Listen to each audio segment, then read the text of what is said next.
You get a 6/9 flavor, but you omit the root. Okay, so that is interesting. But now I have to show you something because I think this is very special.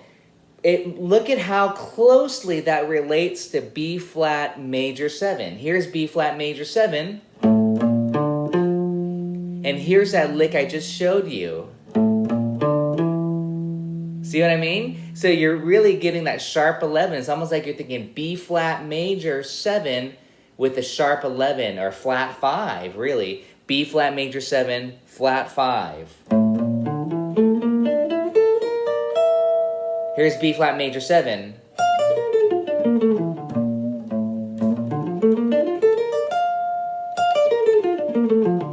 Here's that B flat major 7 flat 5 chord.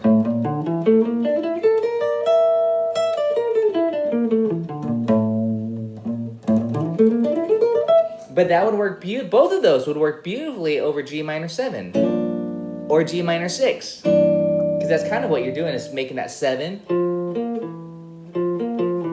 by doing this.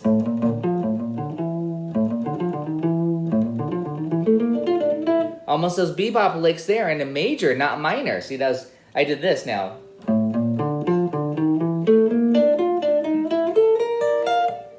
Major 7 arpeggio.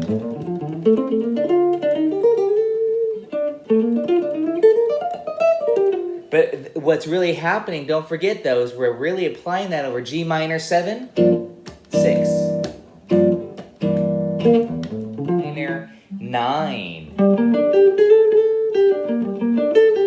But you get the 6 and the 9 both in there. This.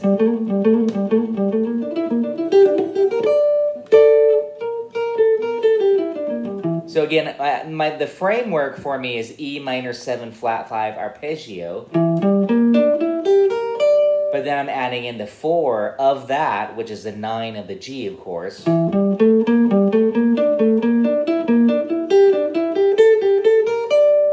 C minor 7, E flat major 7.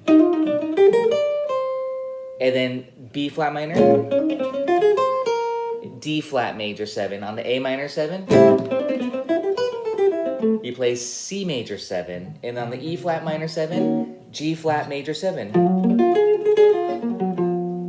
So again, that's a beautiful sound. You're creating, as you know, minor 9 colors. But so we're taking that idea that you did on a G minor. You said, I like that idea a lot. And then here's...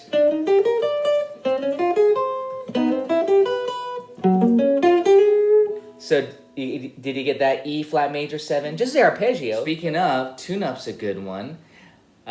We talked about Satin Doll, so we can look at whatever songs you want to look at. Good, yeah, they're meant to be pretty straightforward. I mean, I think the harder ones are the ones that do not start on the root. And you know what I mean? If you're starting on the flat 7, you got to know... if it says C sharp minor 7, how do I play flat 7? But it's nice to be able to think about the 2 chord and to know the 1, 3, 5, and the 7, essentially. I mean, of course, flat 3, flat 7 in the minor chord. But to me, that's essential. Spelling, or just to know, if I said C sharp minor 7, what's the 5th? You're going to go straight to G sharp. Then you might do that one lick, this lick. That particular lick. A song that has those quick 2/5 licks, it could even be a 12-bar blues, but I think one of the best songs to apply it over is Satin Doll. I think that's really fun. Again, it's just good practice. This way you really reinforce it, so you just don't only memorize it, in relationship to 4 on 6, but that you actually can do it just whenever. So I'm actually pulling up the worksheet too, so I can refer to it with numbers. And then the fun part from there is, doing some different things on the G7 chord, just on this particular worksheet. So again, number one is and I wrote out a few different fingerings. I think that's very important. I'm looking at number 1. I kind of wish I wrote out this fingering. I don't see this fingering here. I should have, but I see this. I see this, and I see this, and I see this, but I don't see this.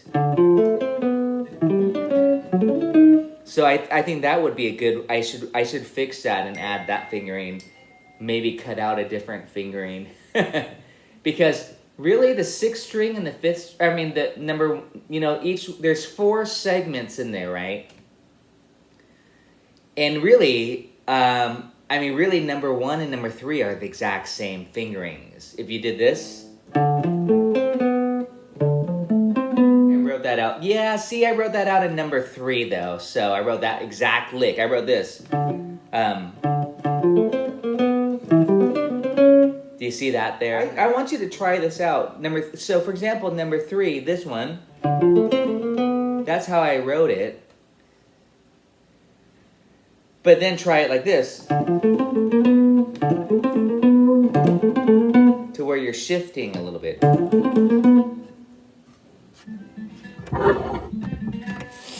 Yep. Or what about this? See, what if you started off the same as number 1, and then you have to do this then? That's not, I don't like that fingering as much. But you can do it like this. Yeah.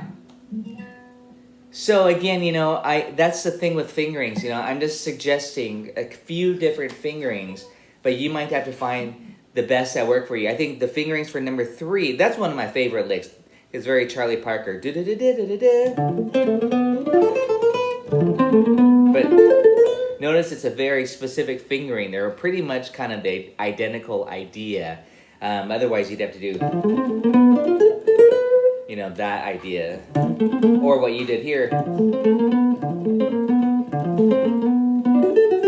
But again, the idea is to start to connect these ideas.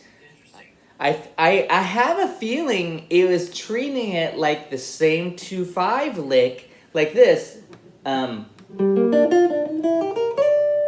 Like, you know, like as G minor, like a Dorian. I mean, that's probably a stock thing I would do like this. Or I might even add that leading tone, this.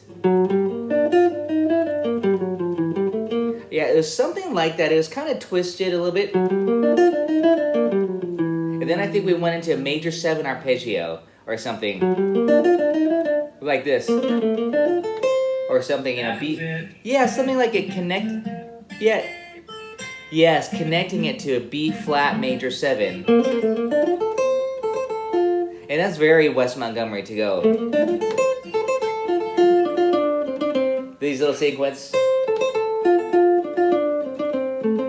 And that's actually D, I'm thinking D minor 7 there. That's a D minor 7 arpeggio. And that gives us a G minor 11. Yeah.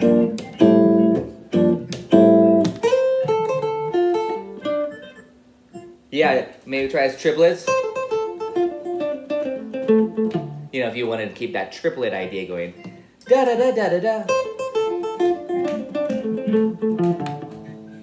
And then here's that B flat major 7 here.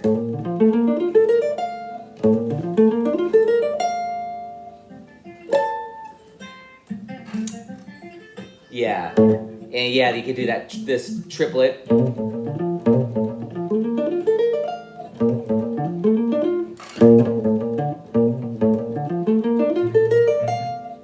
And then here's that G minor 9 or 7.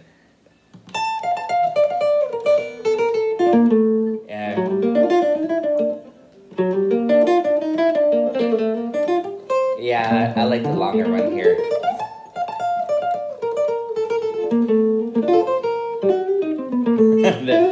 There's your 2-5 licks there. But yeah, you could just kind of, again, I love those extended arpeggios on that G minor 7. Again, that kind of modal vamp.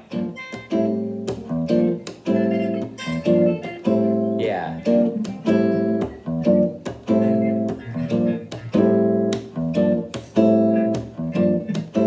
But I'm just trying to make it a little bit more square.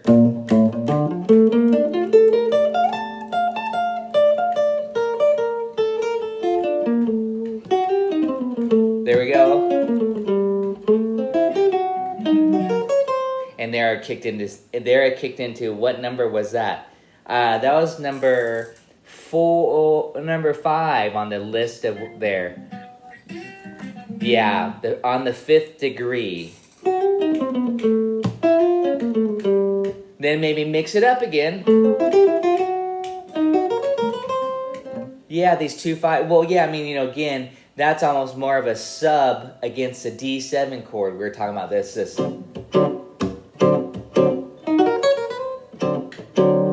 Then it goes to G minor or A minor. Because we talked about that E flat minor 6,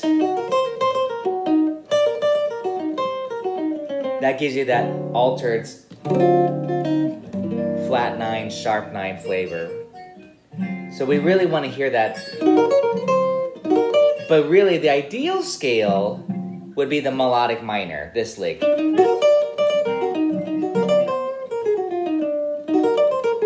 We love that lick. We do that all the time.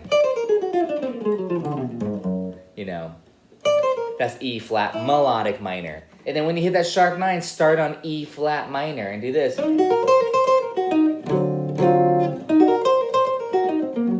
I'm thinking E flat minor 6 ideas. Yeah, or melodic.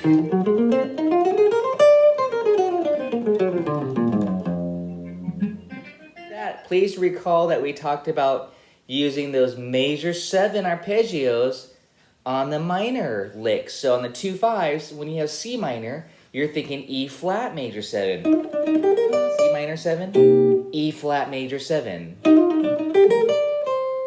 And then B flat minor, D flat major 7. On the A minor 7, you play C major 7. And on the E flat minor 7, G flat major 7. So again, that's a beautiful sound. You're creating, as you know, minor 9 colors. But so we're taking that idea that you did on the G minor. You said, I like that idea a lot. And then here's.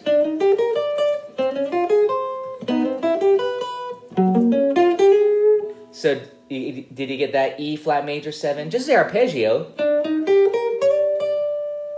And then move it down. And you get it equals a minor 9 flavor. So you see C minor 7, you think E flat major 7. B flat minor 7. It's a nice sound again. It's it's a different way of thinking instead of off the root. But not only that, you get to whip out your favorite major 7 arpeggio shapes. And I'm just doing that little slur, that triplet.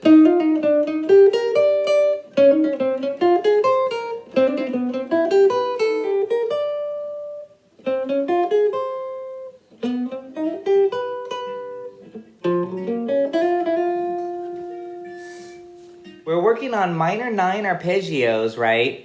But we're thinking C major 7, or sorry, we're thinking major 7 arps. So, we started it here like this. But now I said E flat major. But, it's nice to start here. You don't always want 3 octaves. Oh, I love it descending too. You should actually practice a descending as well, like this.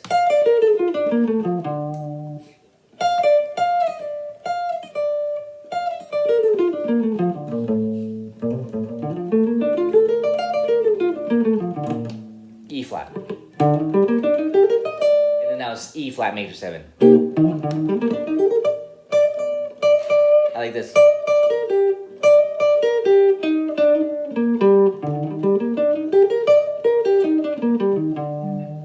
C minor 7.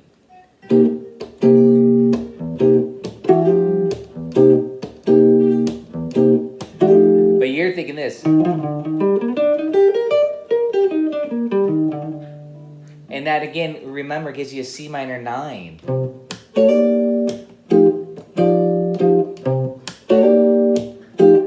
And and if I happen to be jamming on an F7 chord, it gives you an F9.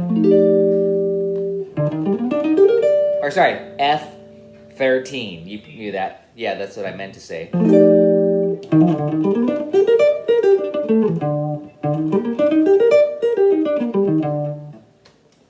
So again, you know, it's nice to actually have it in application and know what you're doing.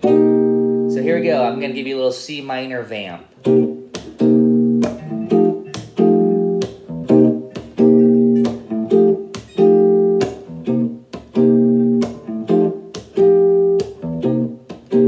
Really connect them, you know. So that's the thing is you're going to have just a one measure lick. That's why I opted just to do this.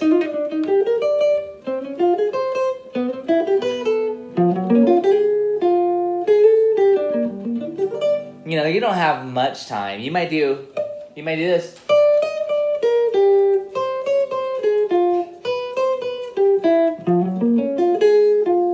And that's G flat major 7 here, by the way. Yeah, this. And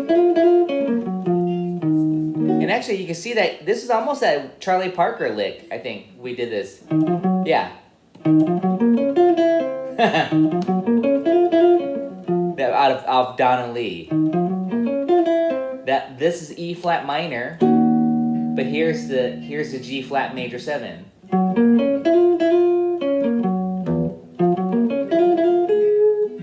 All these cool pentatonics.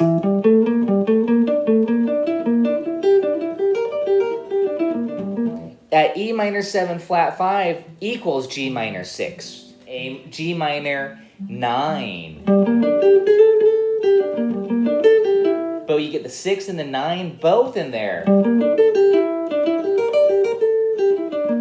This.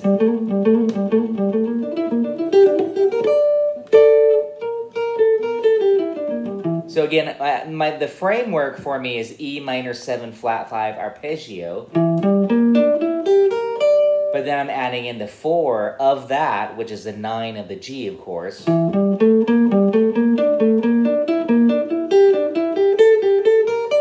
G minor. The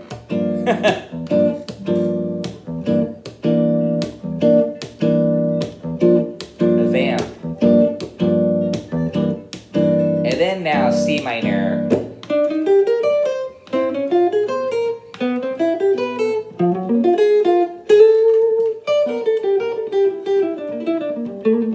And that gives it that G minor 6 cool flavor vibe.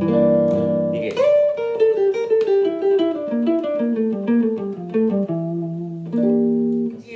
it gives you G minor 6 9. It's just a hip flavor, you know. That's why just make sure you get that 9.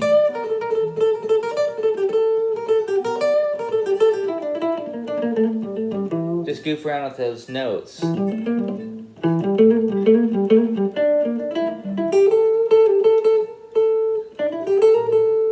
Actually, you know, you get this little scale fragment, it's almost better to see it, but you can do it like this. This is scale fragments, is what I call it. Here's G minor 6 arpeggio diagonal. Here's G minor 6 add 9. We know, you remember this? But now I'm going to add the 6 back in there.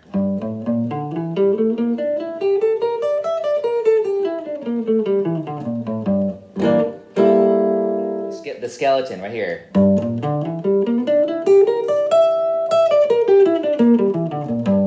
Now I'm going to add the 9 in there to the G minor 6. Now it's a 5-note arpeggio. Or is it a scale? G minor 6 9. You're literally playing a 6-9 chord with the arpeggio. So you got this 1 9 flat 3 5 6.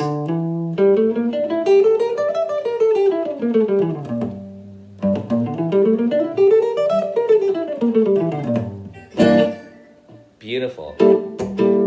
And to me, I think of this chord.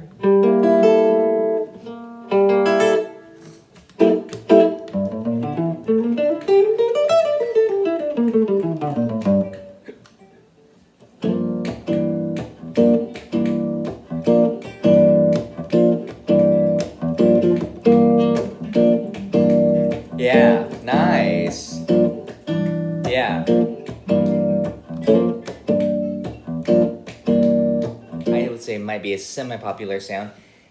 Take out the root. Now you get this. No G, you get this instead.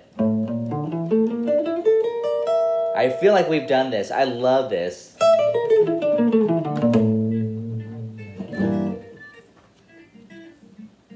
That's actually easier and more manageable. 4 notes. You get a 6/9 flavor, but you omit the root. Okay, so that is interesting. But now I have to show you something because I think this is very special.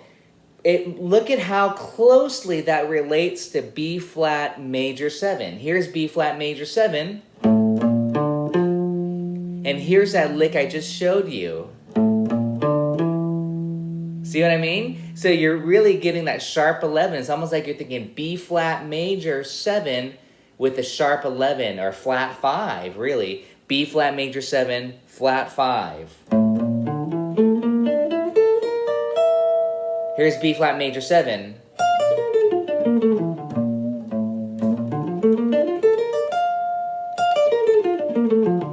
Here's that B flat major 7 flat 5 chord.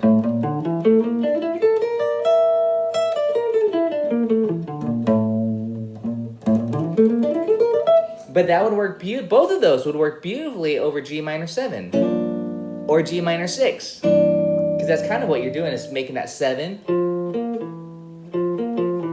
by doing this.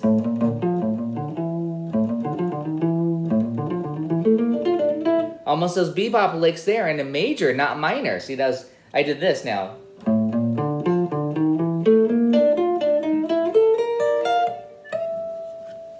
See what I'm saying? You can do some of those beboppy licks in that major 7 arpeggio.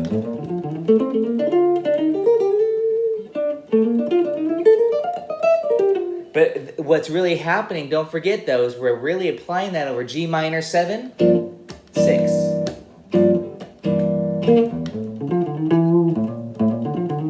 Okay, it's similar to this. What do I do over that G minor 7 vamp? Those are the things I like to do besides just goofing around on blues scale and modes, Dorian, melodic minor, which you know pretty well. But also think about those triads that come out of those. Even harmonic minor, you know, here's a good question for you. This is a little bit more advanced, but I know you can figure it out. G minor 7 is contained within which harmonic minor scale? G minor 7.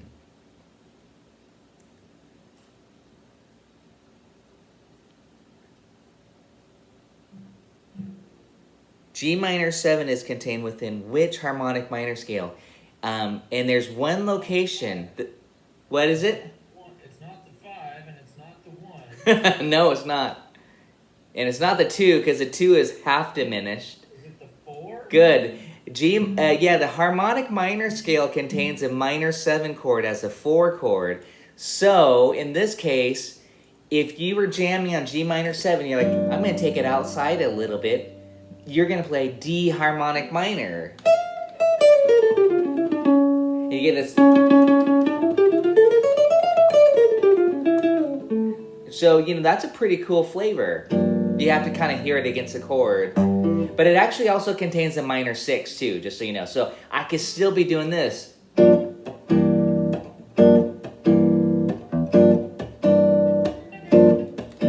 it kind of makes it a little bit more exotic.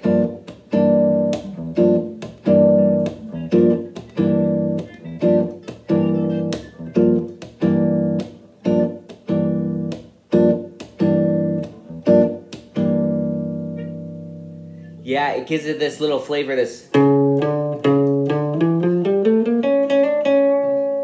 Especially if you hang on that C sharp, it takes it outside because of that blue. It's like a blue note, but you're really focusing.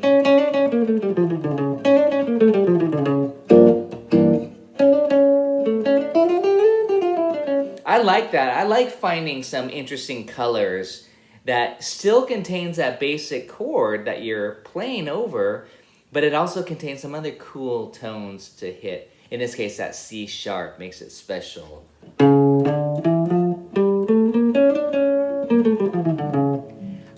You know what they call that? Dorian sharp Dorian flat 5 is what they call that mode. The fourth mode of the harmonic minor scale is called Dorian flat 5. So you got, you can think of it as play G. You get this. Sorry, I better say that right. Dorian sharp 4. Don't call it flat 5. If you call it a sharp 4, then you got to replace the 4 with the sharp 4, like this. See? Not this, but this.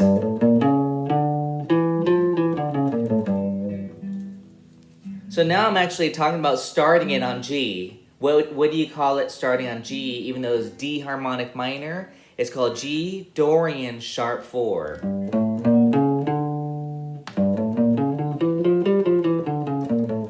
Kind of exotic sounding.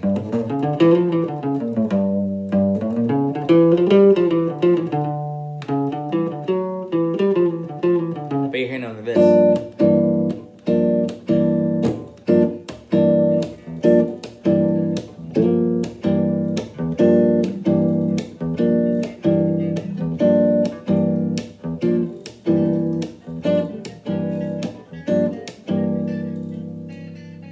Ooh, I like that. And that almost goes to some of those little tricks that I was showing you that I like to do. Like if you're thinking D harmonic minor, you could think this or this.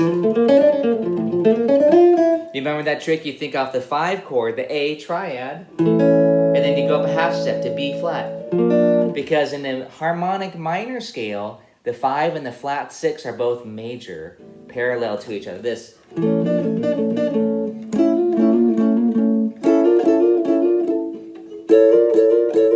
So you can find that. And that's over this. I know we're taking it outside a little bit, the concept, but it's cool. So over the G minor ramp, you're going.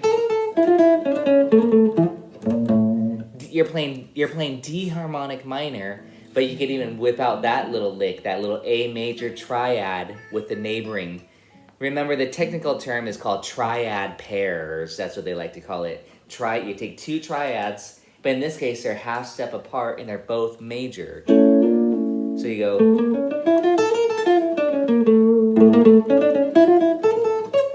And that's over this. It's nice to hear it in context.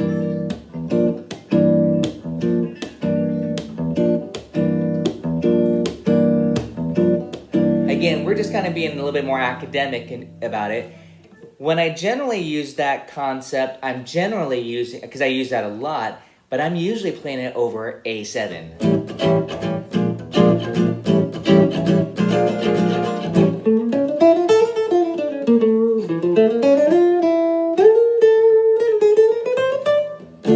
You know what I mean? That kind of vibe there, that like Caravan. I mean, you can see it just half step, so you're going. But I'm kind of saying play it over G minor 7. Exotic. I like that. I like harmonic minor, and I love to see various applications of the harmonic minor scale, which is not your typical thing. The typical application for harmonic minor is to play it over the 5 chord. Everybody does that. You see A7, you play D harmonic minor. However, now I'm saying you see G minor 7, what harmonic minor? D harmonic minor. And then again, you can play all those little tricks. You can play even diminished arpeggios. And this is kind of wacky. Check that out. You can play this. But you go.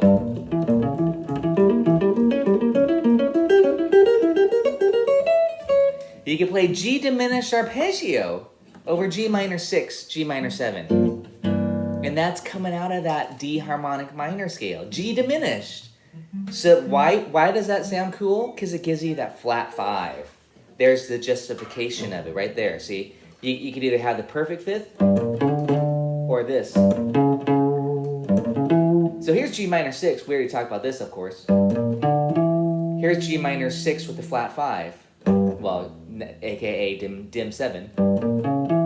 Or you can put in both.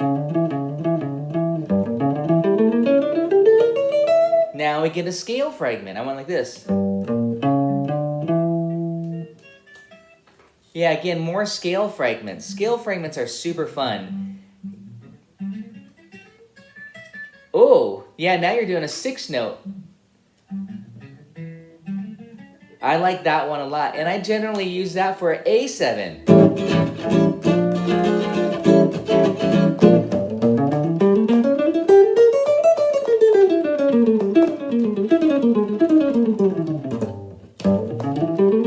This. But why not use it on G minor 7?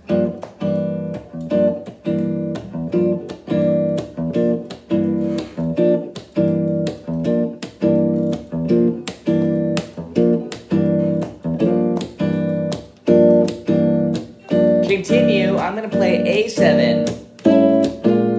Those major 7 sounds cool. You hit the C minor 7 chord, and you play E flat major 7. So you go. Then, there I just whipped out that 2-5 lick. And then we're back into harmonic minor land. I mean, I think that's pretty hip. I mean, you know, it's just kind of think a little bit more outside the box versus just playing blues licks. But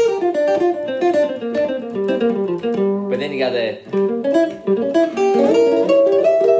you know, you got G diminish. Because again, why does that sound cool? Well, it sounds dark, you know, the flat 5.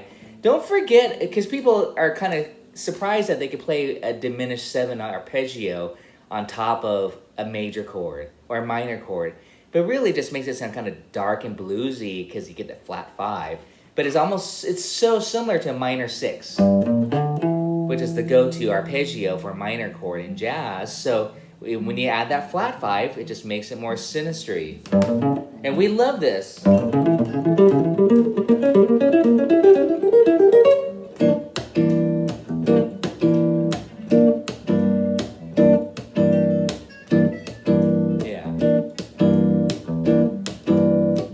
C minor.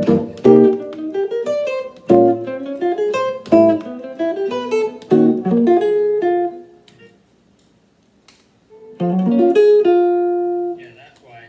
So. Yeah.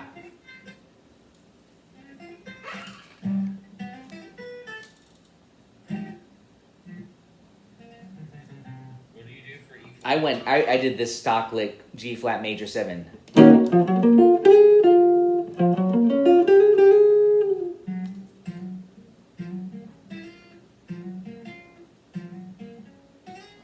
Yeah.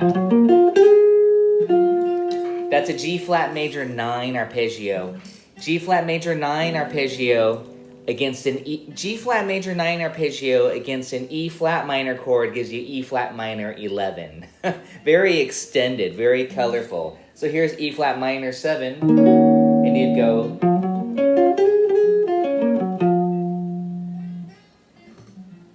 And then do this for the G minor.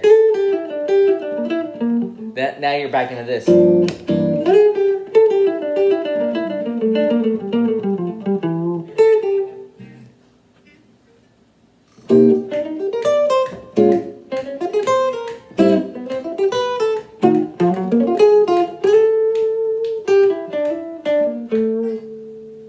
Concept, but you're just targeting on that minor chord, the minor 9 flavor.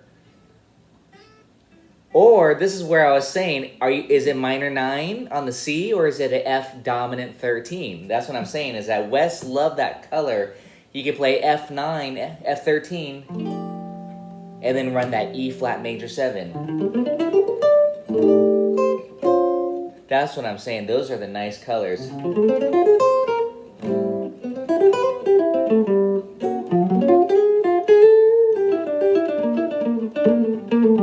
And there's that arpeggio again, or this. You know, that I love that. I call that a more angular flavor. Or here's that major 7.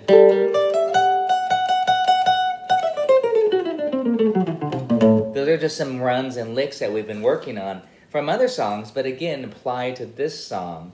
And you really kind of do need that play along so you get the experience of it.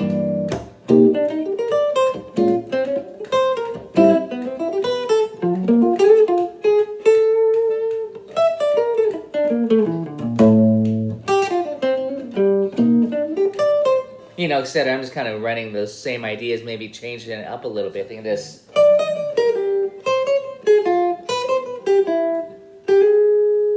Like this.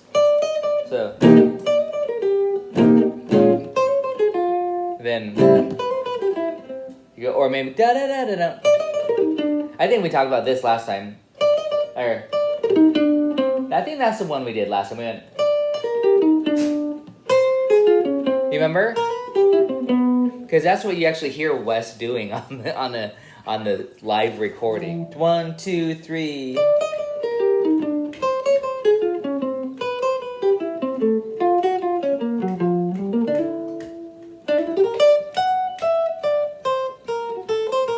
Two, three, 4. You know, you can sweep it or do whatever. You can have fun with those shapes. Exactly. I don't think it's a matter of learning that many songs as much as it is just getting the ideas so that you can feel pretty creative with, you know, go back to Autumn Leaves. Go back to Blue Bossa. You know, go back to, what else we did? I'll remember April. I don't know, just some of those. Oh, How High the Moon, After You've Gone, Cherokee, Donna Lee. You know, I like that one lick, the Honeysuckle Rose lick, over Wes Montgomery's 4 on 6. You go.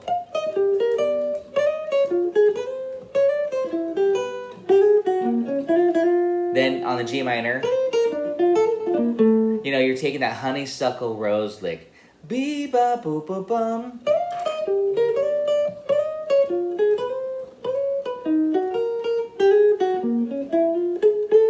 Then you're back to this.